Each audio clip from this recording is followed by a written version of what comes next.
Hi, my name is Morgan, and in the past two videos, we've talked about the environmental and the economic consequences that come from the rising sea level. In this video, I'll be talking about one of the two proposed solutions that we have to help resolve the issue of the rising sea level in New York City. The solution that we have come up with is that policymakers and laws should be actively trying to reverse the effects of climate change and the rising sea levels. This solution is mostly on us as voters, as we are the ones that are voting in the politicians and lawmakers, and we're also voting on the laws that are going to reverse these effects. Some things you should expect to hear in this video is how the New York City government is dealing with this issue right now, but also not only that, but also how the national government, including the Senate, is responding to this issue and how they're both going to fix it. So New York City has already begun to take the threat of rising sea level and climate change seriously. For example, lawmakers in Albany are beginning to gather with members of the public in order to discuss major changes that are going to be made to conservation and development planning.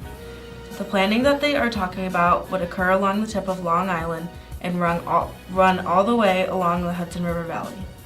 And I have a quote from the Scientific American, an article written by Nathaniel Grunwald that says, "Any reforms to come from the process would affect about 62% of the New York State's population. This percent of the population is almost about how many people in the area would be affected from the floods."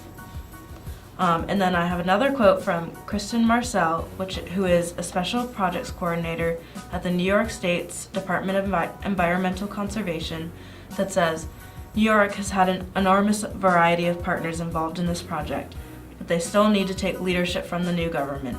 They also have a lot of support in the state agencies for certain recommendations and making sure that they are heading in the right direction."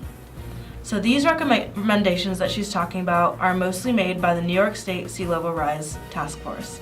This assembly was created in 2007 by the legislature with the sole purpose of monitoring how climate change and the sea level is affecting the coastlines and the areas around it. These recommended changes to conservation and development planning include revisions for state statutes, executive orders that would tighten environmental review, and even making building on coastlines more expensive to discourage building on the sensitive land. The task force is urging the government officials to consider even abandoning certain areas of the coastlines altogether to encourage the vegetation to grow and create natural barriers along the coast. This will protect from floods and more hurricanes.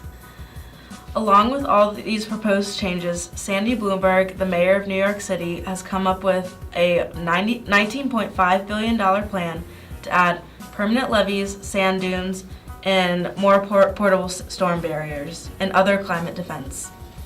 Although this sounds outrageously expensive, unfortunately it matches the amount of damage that was done by Hurricane Sandy, which Jacob will actually talk about more in his video. There are not only changes made on the state level, there are actually big strides being made on the national level. There was recently a rare Senate hearing on climate sciences and how the sea level rising poses a threat to communities and people living in those communities. Testimony was given by Chairman Bingaman on this issue. He said that he hoped to start a national conversation about this issue in order to make people realize that this is a serious issue.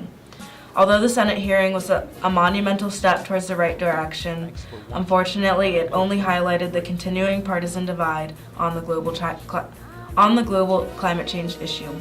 So unfortunately, there's still more progress to be made. Now that you know what government officials can do to combat climate change and the rising sea levels, I hope that you will take the time to do your research on your local elections and your local politicians, because they will actually be the ones that are making the decisions and creating laws that can reverse these effects on the environment.